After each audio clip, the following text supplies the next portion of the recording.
muri yeZimbabwe pane nyaya iri kutenderera, nyaya yakanetsa pachinzi President Mnangagwa avachada third term, vachita kuti inini aiwa tongobvumidza vanhu kuti vangorota but isu zveni kune third term hatina.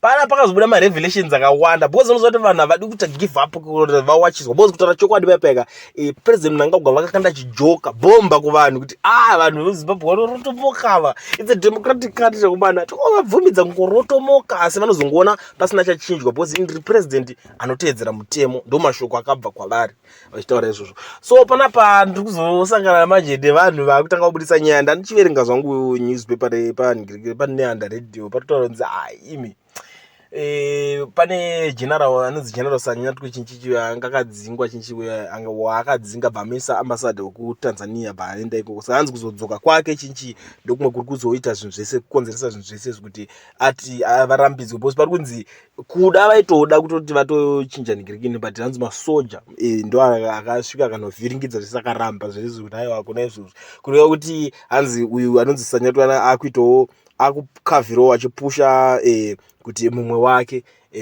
Chiwenga ainge achipindawo aita sei azonoitawo president since ari vice president, first vice president anenge ari panext kuzoona ukuona nyaya yacho iri kuitika panapa. Saka kutonzi kutoda makuru ana avaitodawo kutongoti vangoita vangokondinya sinziwo munongoziva kuti pavision yavo vision 2030 even kuma 2030 ndendichipo zvinhu zvokuti zvinenge zvichingoita sei zvaingotaurika and it's a vision, asi kuti zvinhu zvokuti anoendekina but ivo pavision yavo vision inenge iri kuti 2030 ndenge ndichiripo vachiita zvinhu zvavo. Even Zimbabwe vatone yavo inotoshanda nayo inonzi vision 2030. I'm not sure kuti kuzosvika vision 2030 inenge ichiri kushanda inenge yakuitwa munhu anenge asirwa ndiye anozoita svika achita carry here kana kuti anoita sei. I'm not sure but iko zvino zvita kutoona kuti mari dzakutochinja maziga ari kupinda iwaya kusaziva kuti 2030 zigi racho rinenge richiri rakasimba here kana kuti rinenge radzokera zasi kwamabhondi. But panapa nyaya iyaya yekunzi third term yaitaurwa yacho